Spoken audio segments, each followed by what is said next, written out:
are started and their dreams have been far behind.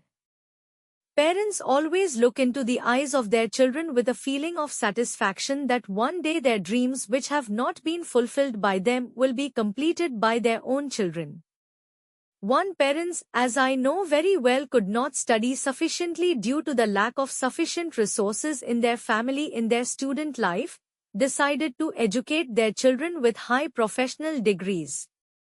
Finally, parents are very happy now as their children have been successful in getting very high professional degree and got good job in reputed companies. Therefore, children are suggested to understand the feelings of their parents. No one can understand them as wise as they can each other.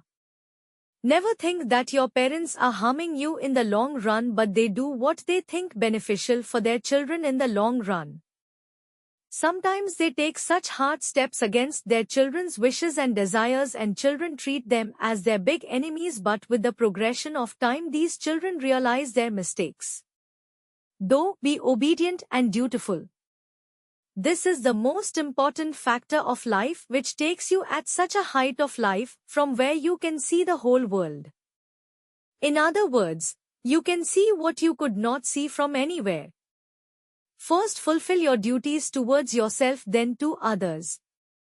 Duty towards yourself make you independent, self-reliant and self-confident. Do your work yourself.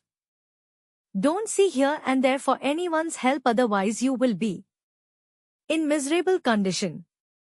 Never spread your palm before anyone for their obligations. Always obey your parents as they are your parents. They are more experienced, they are elderly people. They know better than you.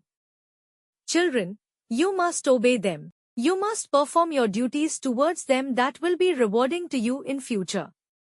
You will be appreciated by each and everyone. You will get and receive everything in your life. Parents will be pleased by your activities. 3. Duties to society. 4. Be dutiful to the society where you exist and stand. If others help you, cooperate with you, understand you, do something or anything for you, then your duty also starts to be for them. In other words, to stand for them. You must understand them and never hurt them. Attach and join yourself with others emotionally. Drift in relations with any of your family members, your friends, your neighbors. Neighbors never helps in the development of the society. Your behavior and nature gets affected by such irritating behavior. Therefore, never nurture negative thoughts.